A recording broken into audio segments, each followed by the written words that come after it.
and that when numerous phone calls with both sides in the issue failed to produce results, he decided to fly back to Kansas City from Jefferson City tonight to meet with the board. Jackson County Executive George Lear issued a statement tonight indicating the Kansas City teacher strike situation had worsened and that he was very concerned that there are still misunderstandings concerning the proposed settlement, and that when numerous phone calls with both sides in the issue failed to produce results, he decided to fly back to Kansas City from Jefferson City tonight to meet with the board at this hour. Sources say Teacher Union President Norman Hudson will then be contacted by phone in an effort to iron out the hang-ups in the strike that is now in its 5th week. The case involving the killing of a Raytown service station attendant has been turned over to the Metro Squad. About 2:30 this afternoon, 72-year-old Earl F. Stang of 8802 East 73rd in Raytown was shot to death during an apparent robbery attempt.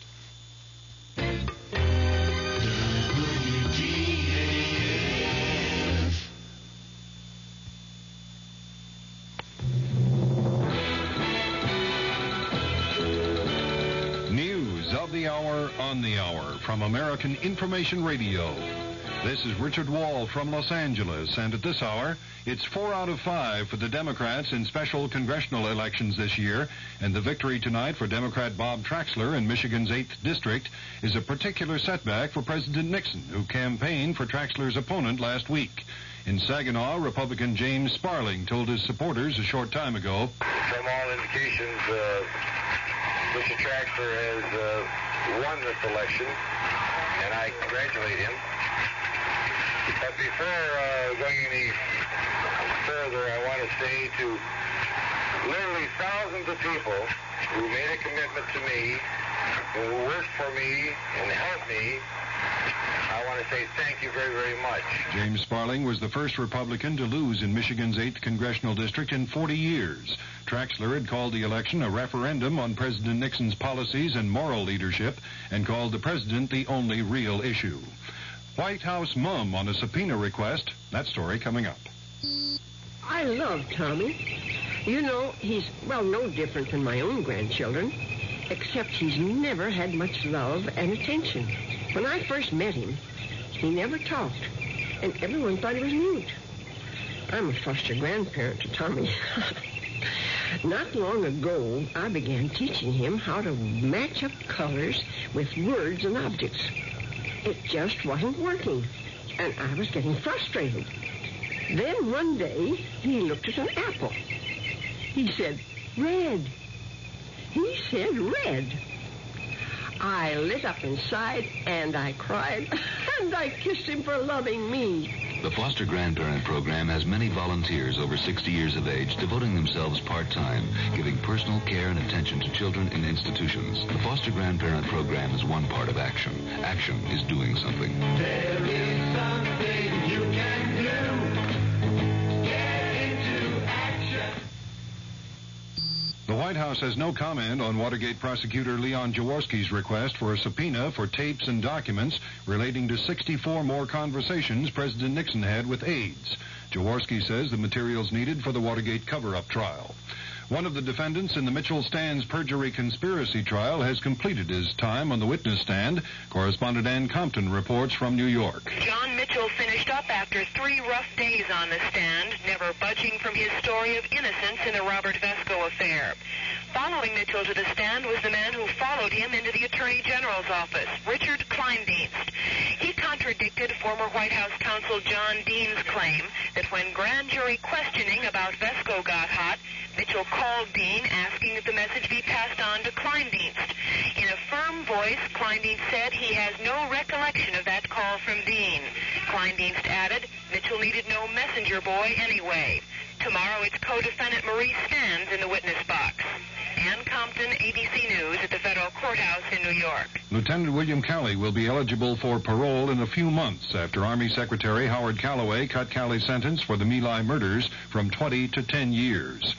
Randolph Hearst says he has no idea whether his daughter Patricia was coerced into joining in the bank robbery yesterday in San Francisco, but Miss Hearst's fiancé, Stephen Weed, says he feels she was coerced by her kidnappers.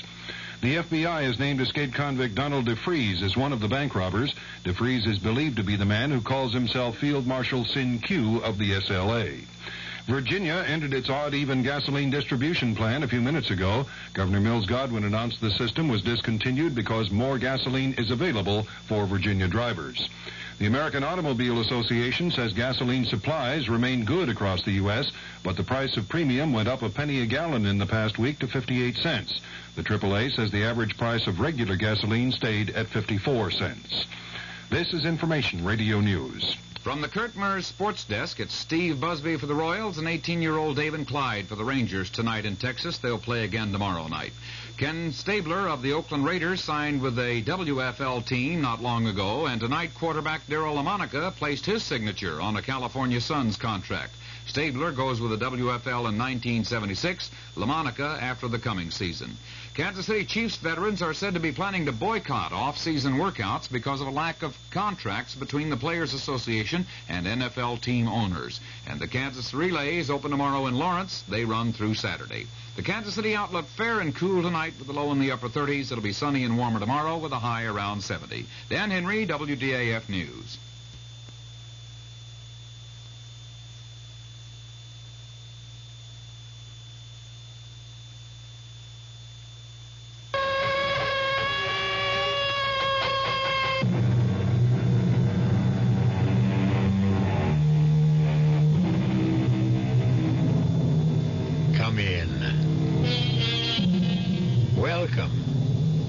I'm E.G. Marshall.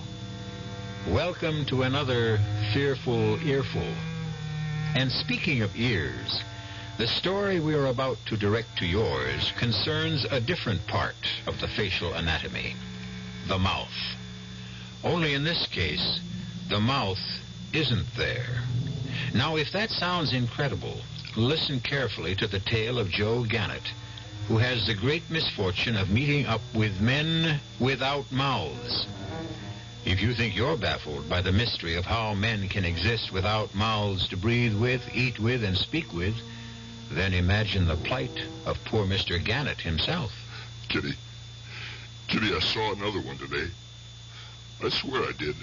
A man without a mouth. Oh, Uncle Joe, you didn't. I'm telling you, I swear it on my mother's grave. He walked into this bar, see? He sat down at the end. He looked straight at me, Kitty, so help me. And he didn't have a mouth.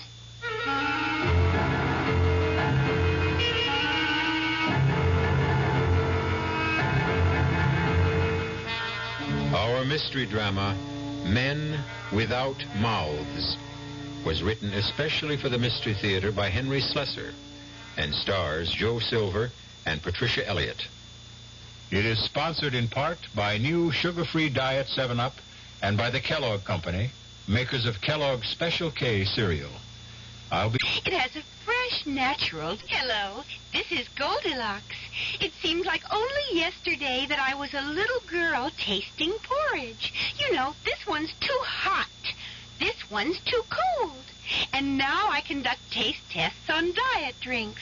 And there's one I must tell you about, sugar-free Diet 7-Up.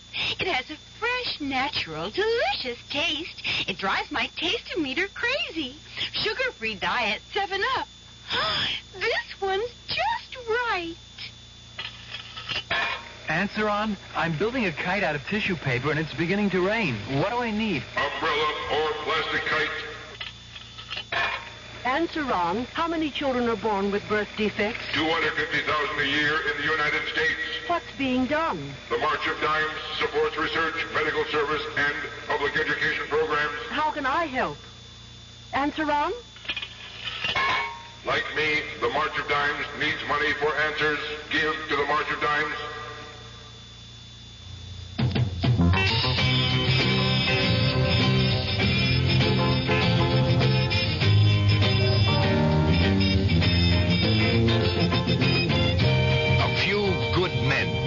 That's what the Marines are looking for. A few good college men who want to lead. Men who have enough on the ball to be eligible for PLC, Platoon Leaders Class. Not everyone can make it.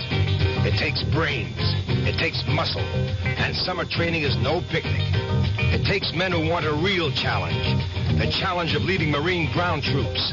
flying sophisticated marine aircraft, or serving as marine lawyers. If you're one of the few who can make it, there's financial assistance available during school, up to $2,700 over 3 years. There's even free civilian flying lessons for qualified men. PLC Ground, PLC Air, PLC Law, for a few good men.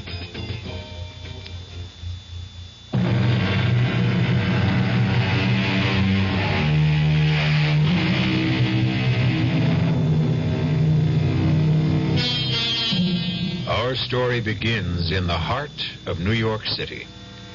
A heart which, as usual, beats with the rhythm of rushing traffic, the clang of construction, the clamor of commerce, and the never-ending flow of people on their way to meetings, parties, rendezvous, and other human encounters. But we're interested in only one person today. There he is, just hailing a taxi on the corner of East 63rd Street. He's a dapper figure in his blue serge suit, his white shirt, and conservative gray tie. He appears to be a man in his late 50s, well-dressed, well-tanned, and well-heeled. His name is Joe Gannett. Occupation? Retired. But retired from what? Listen. Hey, taxi! Hey, taxi! Taxi! 530 West Side Avenue. Right. Nice day for a change, eh? Yeah, it's okay. One day hot, one day cold. It's enough to drive you crazy. Yeah. Hey, you know something? You look familiar. Yeah. I'm a movie star, Mac. I'm Raquel Welch. No, I mean it. You really do. You ever live in Chicago? Look, you mind we do without the conversation? I'm from Chicago originally. Moved here about 10, 11 years ago. I could swear I knew you from some... Wait a minute. You're Joey Ganatello. You got it wrong, mister. Listen, you wouldn't remember me, Mr. Ganatello, but I used to drive for Turk Wilson sometimes. You remember Turk Wilson? He's in Stern now, of course. They got him on income tax evasion. I don't know no Turk Wilson, and my name isn't whatever you said, you understand? Yeah, sure. I mean, no offense, mister. Okay. No offense. And no more conversation.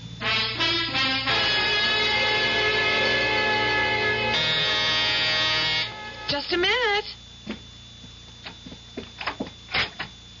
Uncle Joe! Jimmy, well, here I am for the housewarming. Oh, you angel. Hey, come on, take it easy. Oh. You're choking me. Couldn't believe my eyes when those things started to arrive this morning. You like it, huh? First the dishes, then the silver. Uncle Joe, that silver. It must have cost a fortune. Hey, do I have to stand out here in the hall, huh? You got a new apartment. Let me in and take a look at it, huh? Of course. Come in. Hey. Only don't look too hard, please. Hey. Everything's still in such a mess. Hey, it looks pretty good to me. Well, I still got to paint the bedroom, and the drapes aren't up yet, and I'm going to cover the whole wall over there with bookshelves. Yeah. Ira's going to build them for me. Oh? And don't you think it was a good idea to break through to the dining room? Makes the living room look twice as big. We'll put up some kind of divider between the two. Hey, who's this we? You got a roommate or something? No, of course not. Well, who's this Ira? A carpenter. No, a boyfriend. Oh, you got yourself a steady, huh? Why do you think he's steady? Hey, listen, the guy who's going to build your bookshelves and dividers and all that stuff. Never mind about that. Come on and see the kitchen. Hey, stop rushing me. Hey, how about give me a drink first? Oh, of course. I'm just so excited. You're not sorry now, huh? About accepting all this? Yeah. Oh, how could I be sorry? My own co-op apartment. I just wish you hadn't paid all that money, Uncle Joe. Ah, come on. You know why I did it, Kitty. I did it for your old man. This is the kind of thing Matty Russo would have done if he was alive. No, Uncle Joe. That isn't true.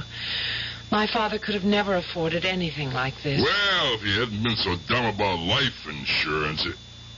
what's the use of worrying about that now, huh? He was my best pal, and you...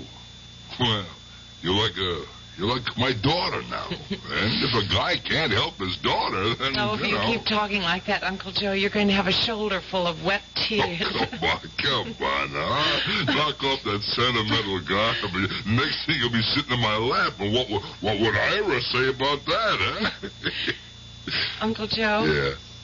I'd like you to meet Ira. Oh, so I was right, huh? It's serious, huh? I do like him.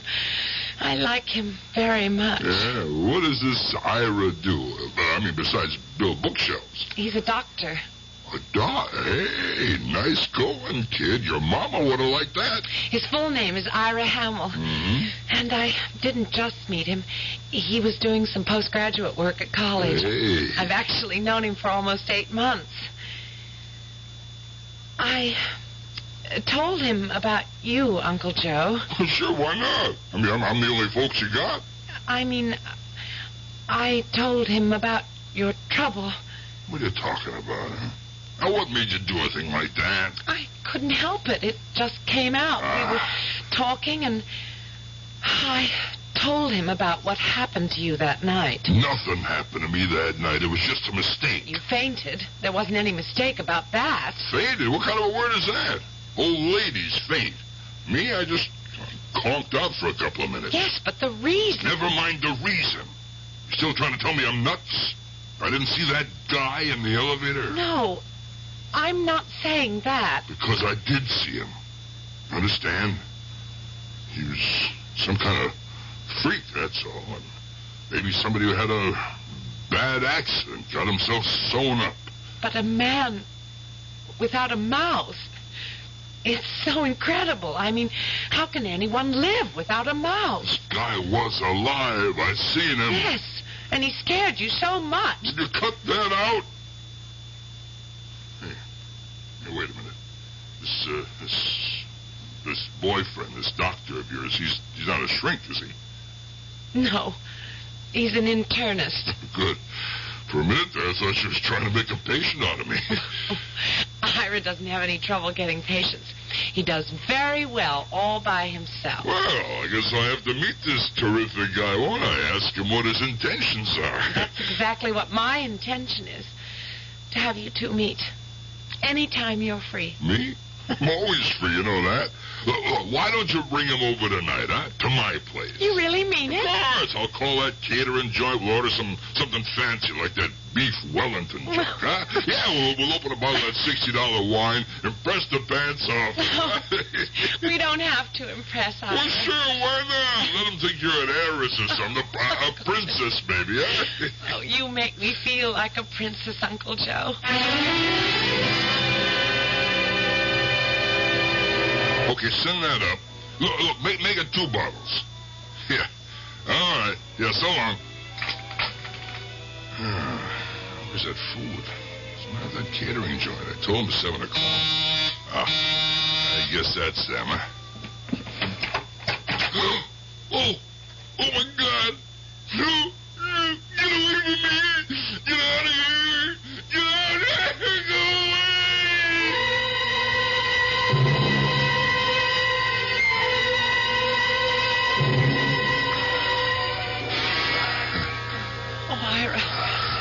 Are you sure he's all right?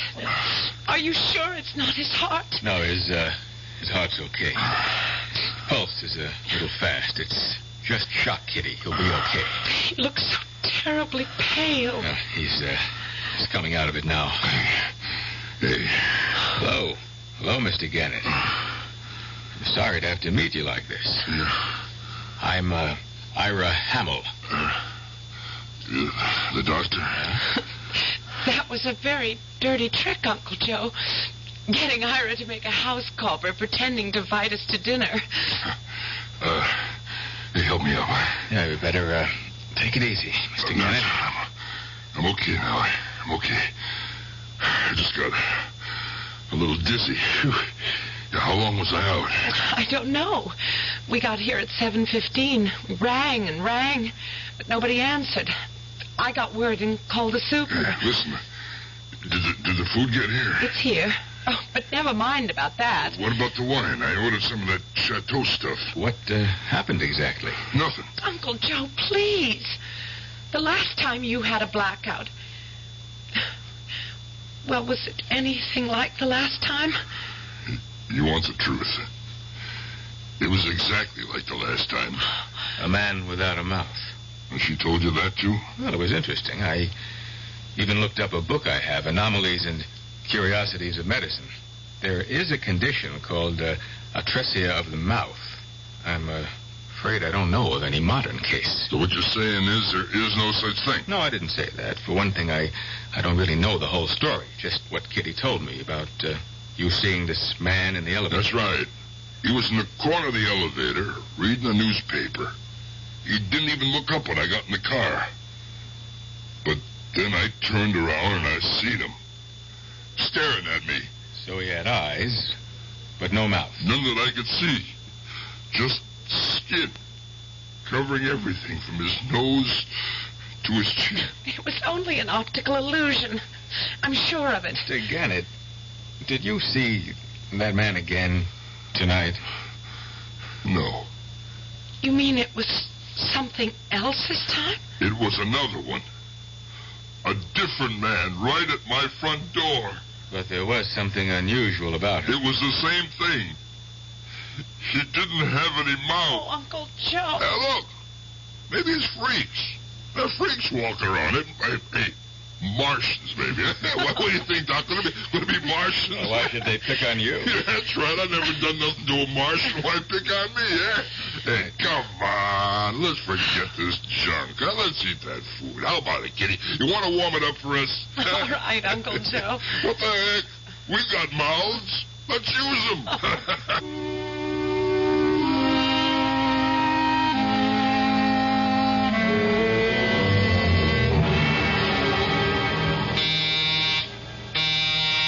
I'm coming. Oh. What are you doing here, Doc? Is it all right to come in, Mr. Gannett? Is Kitty with you? No.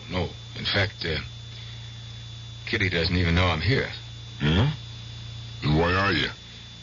I just thought you and I could have a private conversation, if that's all right. Let's make it some other time. I was taking a little nap. I'm not feeling so hot. Well, maybe I can help. I am a doctor. It's nothing serious. I think maybe I just bumped my head when I took that fall the other night. You want me to have a look at it? I said no. If I wanted a doctor, I'd call one. Well, I'm not here as a doctor. I'm here as Kitty's fiancé. Fiancé? Hey. You mean you two are engaged? That's right. Well, okay. Swell. I'm glad for you, for both of you. I know Kitty means a lot to you, Mr. Gannett. Sure, she means a lot. Her old man was my best friend. She's a kind of a legacy. She thinks a great deal of you, too. She considers you her entire family. Look, you want my blessing. You got it. You just treat my girl right. That's all I ask. I didn't come for your blessing. I came to ask you a question. Yeah? About what? About you and the syndicate. What was that? I know something about you that even Kitty doesn't know, Mr. Gannett. I know what you used to do for a living.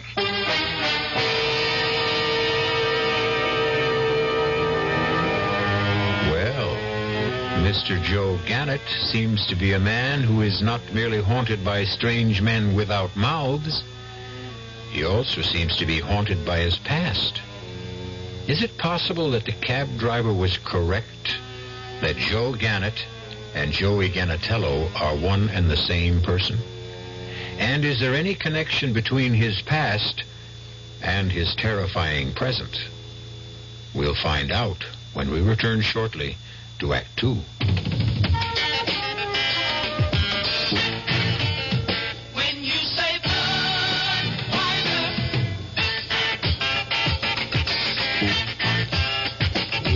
Say, Bud, you said a lot of things nobody else can say.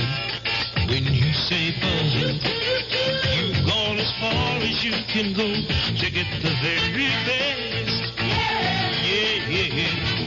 When you say, Bud, you tell the world you know what makes it all the way. When you say, Bud, you say you want, the king of fears. There is no other one. Only something less. Something less. The king of fears, fleeing all the rest. When you say Budweiser, you said it all. You said it all. Anheuser-Busch, St. Louis. Your contributions to care have given help and hope to millions of needy people around the world. When they were hungry, you nourished them. When they were thirsty, you brought them safe water to drink.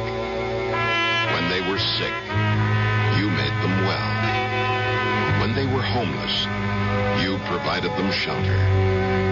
When they could not read, you helped build their school. When they were without hope, you showed them how to help themselves. CARE, the International Aid and Development Organization. By helping one human being anywhere, you help mankind everywhere. People who need care need your help. Please send your dollars to CARE, Department 2, New York 10016.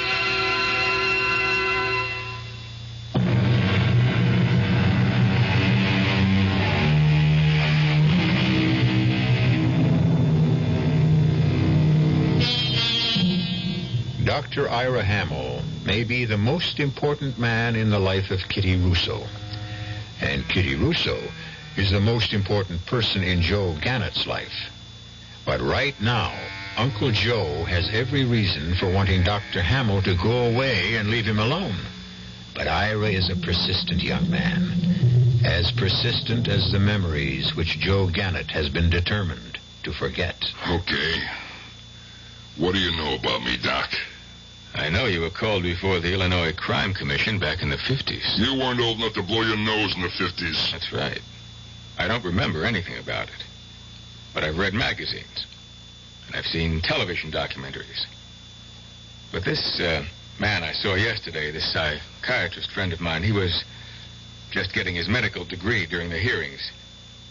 He remembered you, too. Did you say psychiatrist? I thought it wouldn't hurt to have his opinion. About whether I was nuts, huh? Oh, he didn't give me any diagnosis. He said he wouldn't even try, not on the basis of such slim evidence. But when I mentioned your name, well, he wondered if Joe Gannett might have once been Joe Gannatello. Was a pretty good guess, wasn't it? Why don't you go home and practice medicine, Doc? You say one word of this going to Kitty. Now really act like her papa and tell her her boyfriend stinks. Believe it or not, Mr. Gannett, I'm trying to help you. Well, here's how you can help me. Here, go through this. This psychiatrist friend of mine, he did have an idea about these apparitions you've been seeing. The men without mouths sounded valid to me. He did, huh? If you want me to tell you what he said, shut the door. Okay. Tell me. He said there was no doubt that they were hallucinations. But the pattern was fairly clear, given your background. What's that got to do with it? What does it bring to your mind? The idea of a man without a mouth. You tell me. All right. Someone who can't talk. Isn't that obvious? A man without a mouth is silenced. Mouthless men tell no tales, just like dead men. What are you trying to say, Buster? You calling me a murderer? I'm just reporting my conversation, Mr. Gannett. The psychiatrist said, well, your past associations may have left you with strong guilt feelings related to, well, informers or would-be informers. That's not an accusation, just an analysis. You all through? Well, the only reason I'm telling you this is because it might help. The only reason I want to help you is because of Kitty. I'd jump off the George Washington Bridge if Kitty said jump, Ira. Okay, you jump off bridges if you want to. You do anything you please, Doc, except for one thing. You don't say one word about this to Kitty. She really doesn't know, does she? One word, and I'll wrap your diploma around your neck, you hear me? I wasn't going to tell her, Mr. Gannett. I don't want to see Kitty hurt. I love her. Just as you do. Now you can open that door again.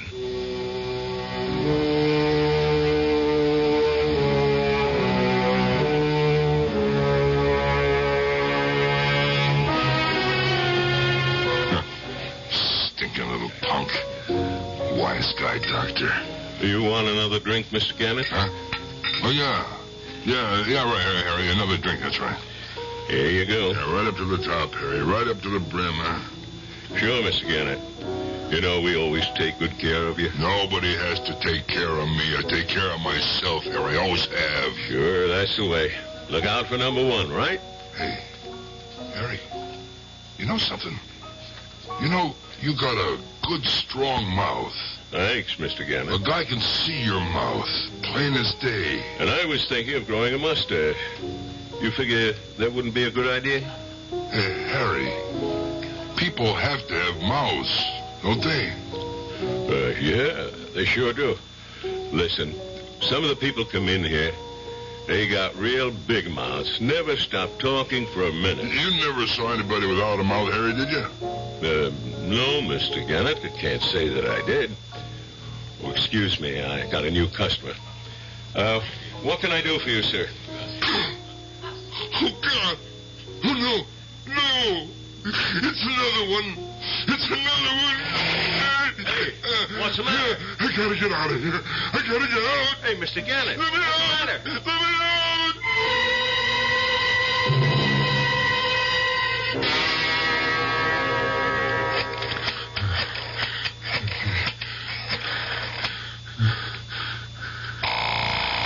Come on, Kitty. Hello?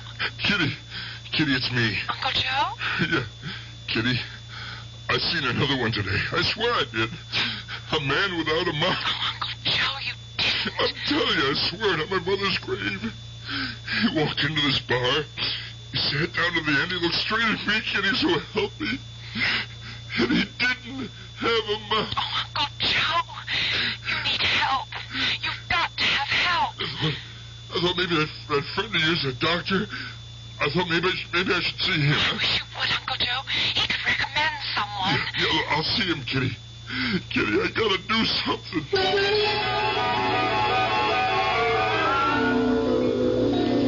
Please. Sit down, Mr. Gannett. Thanks. You've, seen another one, haven't you? Now, listen to me, Doc. I know you think I'm nuts. I ought to be seeing a psychiatrist, not a guy like you. I'll be happy to give you the name of someone. No, wait, now listen to me. I couldn't take that. I mean, going to a shrink. I'm just not the type. But you got a good head on your shoulders. I can tell. I'm not a psychiatrist. But you can help me. I know you can. I got ghosts haunt me, just like you said. I never believed in ghosts before, but maybe I've got to believe now. I'm not a spiritualist either. Look, I figured two ways. I could go to a doctor, or I could go to church and talk to a priest. Both might help. That's one thing psychiatrists and the church have in common. They know that confession is good for the soul. What do you mean, confession? It's the root of the problem, isn't it? Guilt feelings build up pressure in the mind. Sometimes the pressure becomes unbearable and, well, there's some kind of explosion. What, you mean in the brain?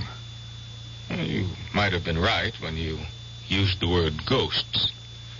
The ghosts of the past may be haunting you, Mr. Gannett. The past, always the past. Why do you have to keep bringing that up? Isn't that the whole point? No. Where do these ghosts come from? From hell, that's from where. You mean they're ghosts of dead people? I knew I shouldn't have come here. I knew it'd be a waste of time. Now, wait a minute, So Mr. long, Gannett. doctor. You were right. You're no shrink. Maybe you're not any kind of doctor. Wait, Kitty and I are having a party in a couple of weeks, an engagement party. Have a good time. No, we want you to come. It's important to Kitty that you be there. I don't like parties. So long. I never should have gone there in the first place. A stupid kid. Was a stupid kid like that. Hey, watch where you're going, mister. Oh, no. Oh, no.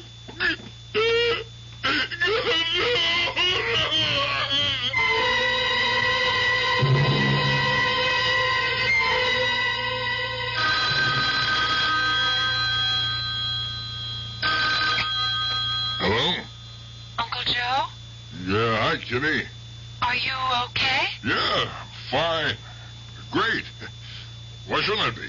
I just want to know. I suppose your boyfriend told you about me seeing him today. Uncle Joe, is it true that you don't want to come to our engagement party? You know me, Kitty. I'm just not the party type. You have to be here. All of Ira's relatives are going to be here, and there won't be anyone at all from my side. Honey, I just can't make it. Kitty, I got a million things I got to get this place of mine in some kind of shape. I mean, it's got all kinds of junk laying around. Okay, honey, I'll try to be there. It's next Friday, 8:30, right here. I'll try, honey, I will. So long. As long as I don't go nuts before then. Maybe I should clean up the junk around here. Look in that closet. Oh, look at all that junk. This Christmas stuff I ain't even opened. This old typewriter, I should give that away, get rid of it. What am I going to do, write a book? Yeah, that's the thing, all right. Confession's good for the soul. I had to put down a whole story like the doc said. Maybe he's right about it. I couldn't even write a postcard. Hey, wait a minute. How about this? Hey, the tape recorder one Kitty gave me last year. Jeez, I never even touched the thing. See, how's this thing work anyway? Yeah, on, off, record, stop, rewind, play. Well, there's nothing very hard about that. Let's see, now, where's the microphone here? Oh, yeah, it is. It plugs in here, I guess. Yeah, that looks right. Now what? Press the record button, right? Yeah.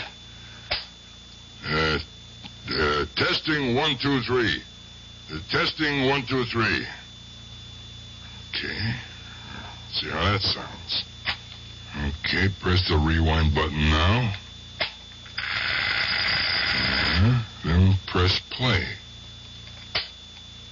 Testing 1, 2, 3.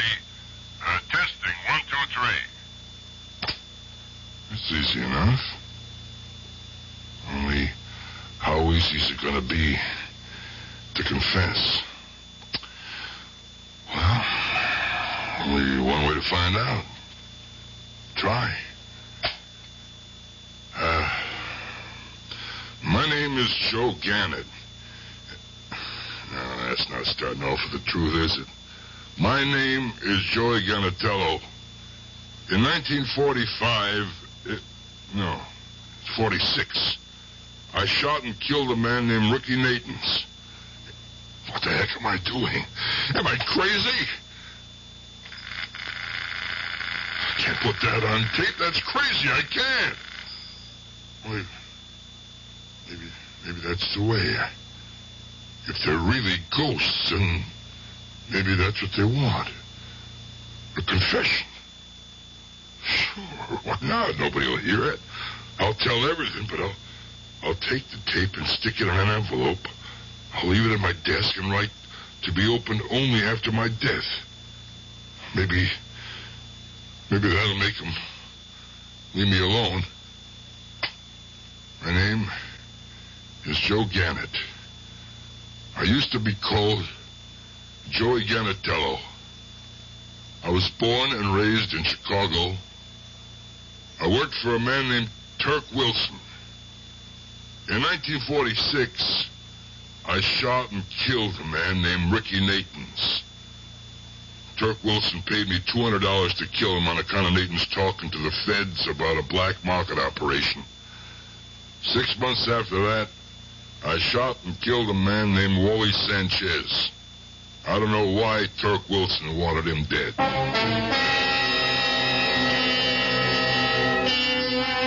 A tape recorder is a wonderful device. A very useful tool in all sorts of situations. And if confession is good for the soul, you might even call it a confessional box. But will it be the right answer for Joe Gannett? Will it provide him with the magic formula to rid him of all his mouthless phantoms? We'll find out when I return shortly with Act 3. And now, another story of the ball and chain, as Kellogg's Special K presents The Library. Welcome to the public library. May I help you, sir? Yes, I'd like to check out...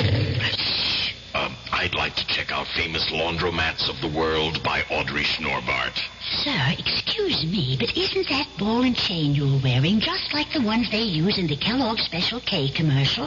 This ball and chain? Yes, that one. How are you going to get rid of it? Well, you know, lots of good exercises, and by eating smart at every meal, starting with the Special K breakfast. Don't you have to watch your calories? Yes, and the Special K breakfast is less than 240 calories. Less than 240 calories? Right. A 1-ounce bowl of high-protein Special K, 4 ounces of skim milk, tomato juice, and coffee. It's really tasty, and it's going to help me get rid of this ball and chain. I'd say it's long overdue, get it? Your happy ending could begin with the Special K breakfast from Kellogg's. The Veterans Administration helps people in little ways. A veteran, let's say, is trying to get an apartment. He is filed to go to school under the GI Bill. He's not getting any money, but he's entitled. Well, what's wrong with writing a letter saying that under the law, this man is entitled to receive $220 a month for attending school on a full-time basis? Believe it or not, he can take that letter with the little job, take it to the real estate people, and because he has an additional income of $220, although he isn't receiving it, it makes his chances of getting that apartment much better. And this is what I mean about the little things. Going beyond the duty every once in a while. Just go a little bit out of your way to help someone. That's my philosophy. To me, these are little things, but big things to that person. A big thing to that person. At VA, we try a little harder to help.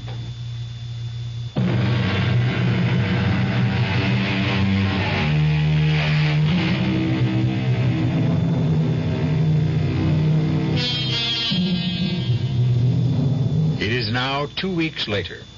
The day, Friday. The occasion, the engagement party of Kitty Russo and Dr. Ira Hamill. As you can hear, it's a very happy occasion. But for Kitty Russo, it becomes even happier when the doorbell rings again and she opens it for a very important guest. Uncle Joe! Hey, Kitty, well, here I am, just like I promised. Oh, Uncle Joe! I almost gave up hope. Well, what for? Didn't I say I'd be here? You never said it very convincing. Hello, Mr. Gannett. Glad you made it after all. Hiya, Doc. Hey, you think I'd miss my little girl's one and only engagement party, huh? Well, I'm glad you didn't. I think Kitty would have been very disappointed. Now, listen, no engagement is official without me, right, Kitty? That's right, Uncle Joe. Oh, you look just marvelous. Ira, doesn't he look well? Oh, yeah, you look fine, Mr. Gannett. Been feeling okay? Me? I'm feeling like $1 million. Oh, it's so wonderful to hear you say that. And then you haven't had any more, trouble. Would you like passing out? No more of that. No, I didn't mean just that. It's all over, Doc. The whole problem. It's all over and done with. Then you're not seeing anything peculiar these days. No, I figured out what the whole trouble was. Yeah, I changed my brand of booze. Uncle Joe, come on. That's what it was. I changed my booze. I changed my reading glasses. Hey, speaking of booze, how do you get a drink in this joint, huh? You come on with me. I'll show you where the best booze is. Go on. Say, is it really true? Have the hallucinations stopped? Stopped cold, just like that. Oh, I'm really glad to hear that. So am I. For a while back there, I thought I'd have to take a trip to the funny farm, you know? But it hasn't happened once in the last 2 weeks. Well, that certainly gives us something to drink to, doesn't it? Yeah, we'll drink to Kitty, Doc. I mean, Ira. Yeah. You like scotch, right? Yeah, scotch is fine. Listen, Ira, I said a couple of things here that weren't so nice. I hope you can forget. No, I didn't take any offense. That's good. You know, you marrying Kitty, that means you'll be stuck with me too, huh? Joe, why do you think it happened? What? Losing your ghost. Oh, I don't know. I guess he just got tired of haunting me. Oh, hey, now, listen, I got a little present for you and Kitty. No, nothing fancy, just something small and green. Huh? Here.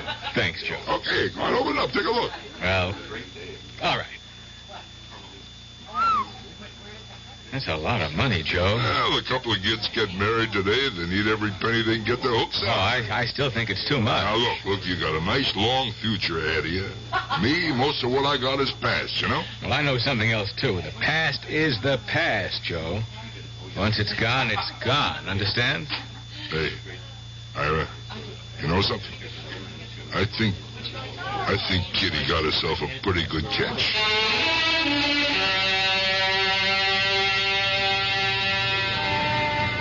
Oh, come on now, honey. You don't have to do this. I can get my own taxi. It's all right, Uncle Joe. I just want to make sure you get home all right. Oh, yeah. I know what you think. You think your Uncle Joe is drunk, huh? That's what you think. You just had a very good time. That's well, I had a very good reason that my little girl is getting herself engaged. Hey, now look at that, huh? You see that? See what? That lady, there's some nerve, huh? Hey, lady, we were here first. Don't worry about it, Uncle Joe. There'll be more than one cab. Yeah, people shouldn't do that. It's not nice to do that. Hey, lady, you're trying to steal our cab? Excuse me, honey. Uncle Joe. Now, listen, lady, you can't do... Oh, my God. Oh, no mouth. Uncle Joe. No. Come back. No mouth. Please. No mouth. Uncle Joe!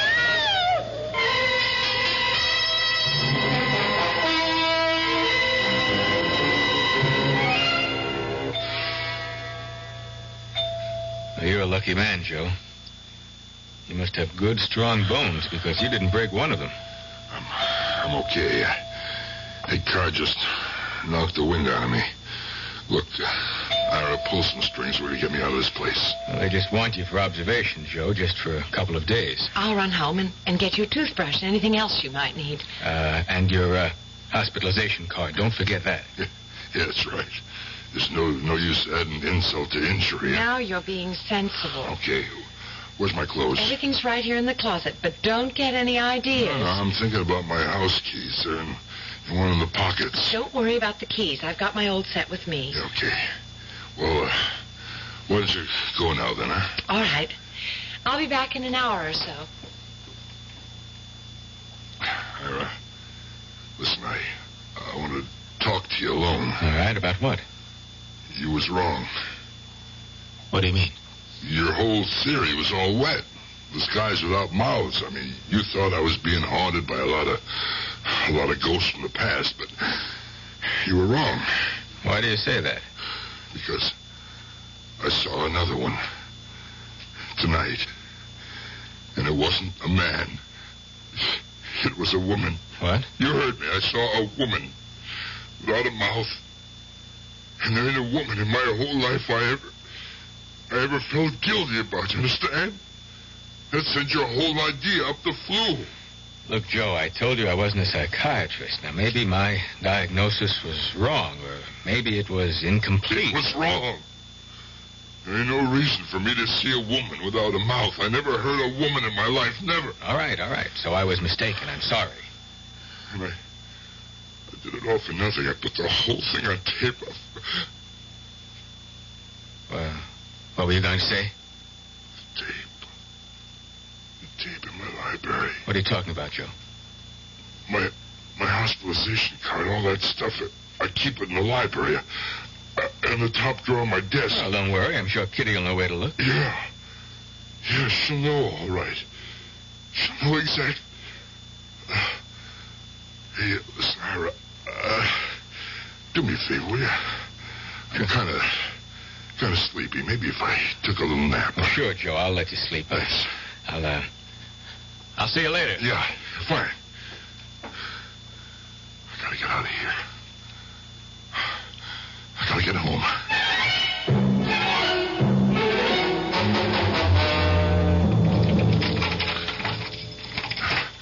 Maybe she didn't find it. Maybe she didn't even look in that envelope. Kitty Kitty? Kitty, you here? Kitty? Library door's closed. $200 to kill him on account of Nathan talking to the feds about a black market operation. 6 months after that, I shot and killed a man named Wally Sanchez. Oh, my God. I don't know why Turk Wilson wanted him dead, but I shot him. I got $500 for that job. I was moving up in the world. The next man I hit was Vic Santioni. Then I had to take care of his brother Tommy when he went gunning for Wilson. I never got picked up or even booked for these killings. I was a very lucky man. Kitty. Kitty. What do you think you're doing? Can't you see what I'm doing, Uncle Joe? I'm playing your tape. The one you had in the envelope. Who told you to do that? Didn't you see what it said? Yes. I saw what it said. It said, not to be opened until your death. Did you think I could resist something like that? You know me, Uncle Joe. Kitty, give me that tape. You know that's why Pop called me Kitty in the first place. Not because my name was Catherine. My name's Mary. But he always said I was as nosy as a kitten, as curious as a cat. Honey, please. Please, you shouldn't have listened to that stuff. It's got nothing to do with you. Nothing to do with me anymore either now. That was the second time, Uncle Joe. What did you say? It's the second time I've played the tape. I heard it all the way through the first time, but I didn't believe what I was hearing. I couldn't. Why? Why did you have to do that? Papa. My poor Papa. Kitty, listen to me. You don't know about these things. You don't know how a man gets pushed and shoved in this world until he's got to be like an animal. He was worried about him finding out what he was doing. He never stopped worrying about that. Only then they needed a fall guy for a payroll job, and they picked Marty, and he refused. He said he wouldn't take a rap. He wouldn't go to jail and shit. Marty had this daughter in college. He called her Kitty. He was worried about her finding out what he was doing. He never stopped worrying about that. Only then they needed a fall guy for a payroll job, and they picked Marty, and he refused. He said he wouldn't take a rap. He wouldn't go to jail and shame his daughter. He said he'd spill for her. Are you listening, Uncle Joe? Lord. It made him a problem, you know. I wanted him hit. I said I didn't want the job. Marty was my friend. Him and his daughter was like my family. But they didn't care about that. It was like a test of my loyalty. So I had to do it. I had to kill Marty Russo. Is that why you took such good care of me, Uncle Joe? Is that why? I had to do what they said I had to do it. Kitty, it would have been the same with your papa if he was told to hit me. There's a gun in your desk, Uncle Joe. Is this the gun you killed him with? No, put that down, Kitty. That thing is loaded. Tell me how you killed my father. No. Your best friend. Why don't you tell me how? No, please, put it down. Did he know it was you, Uncle Joe? Kitty. Did you look him in the eyes when you shot him the way I'm looking at you? Kitty! God!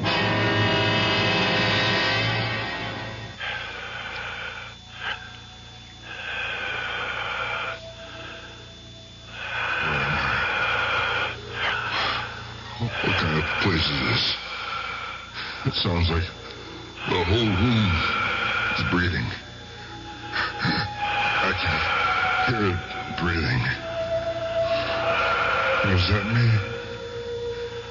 Do I hear myself? That light. I never saw a light that big. But it's not the sun. I can't open my eyes. It's too bright. But I gotta open them. I gotta see where I am. Oh, no! Look, they're here! All of them. The men without mouths. They're all around me. And the woman without a mouth. No! Get away from me! Go away! Go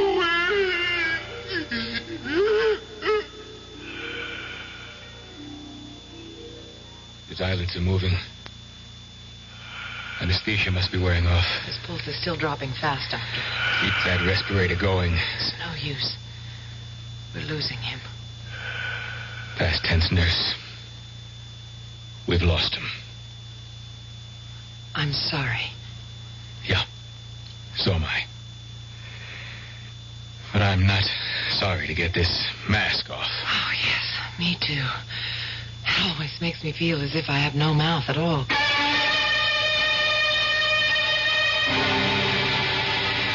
Well, it seems that Joe Gannett was seeing ghosts, all right. But in this case, they weren't the ghosts of the past.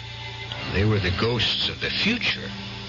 Men without mouths, clustered around an operating table, not trying to destroy his life, but attempting to save it.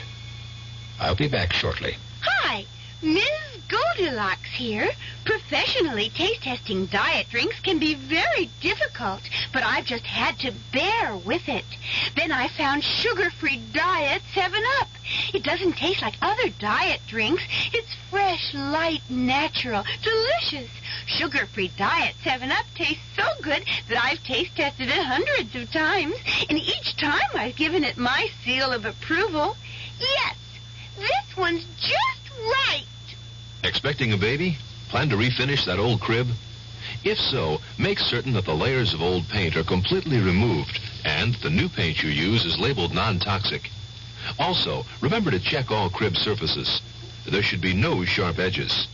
If the teething rails are damaged, they should be replaced.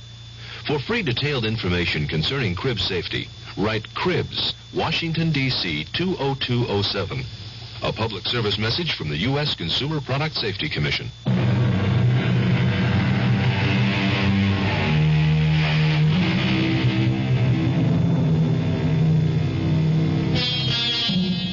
Of course, we're really not worried about men and women without mouths at the Radio Mystery Theater, as long as they have ears. And since you seem to have a pair of ears in good working order, we hope you'll turn them to our wavelength again. It's our purpose in life to show you that sometimes it's fun to be afraid. Our cast included Joe Silver, Patricia Elliott, Ira Lewis, and Dan Acco. The entire production was under the direction of Hyman Brown. And now, a preview of our next tale. Hey, that's wonderful. That's just like a magician I saw once. It's not magic, Effie. It's a natural power. I read somewhere that most of us use only a small portion of our brain potential, less than 5%. You mean that anyone can do what you just did? Sure, most people can. I'm sure of it. Oh, hey, Joe, will you teach me? Will you show me how you did that? If you want to, I can show you that and much more. Like what? Well, like hear what I have in my mind without my saying a word. Hey, that'd be neat. We could talk and nobody would hear us. I could show you how to move objects from across the room.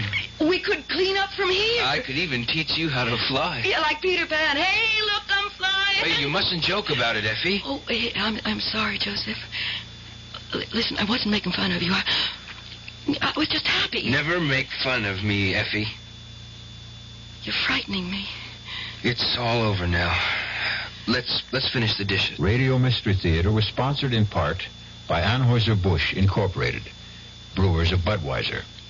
This is E.G. Marshall inviting you to return to our Mystery Theater for another adventure in the macabre. Until next time, pleasant dreams.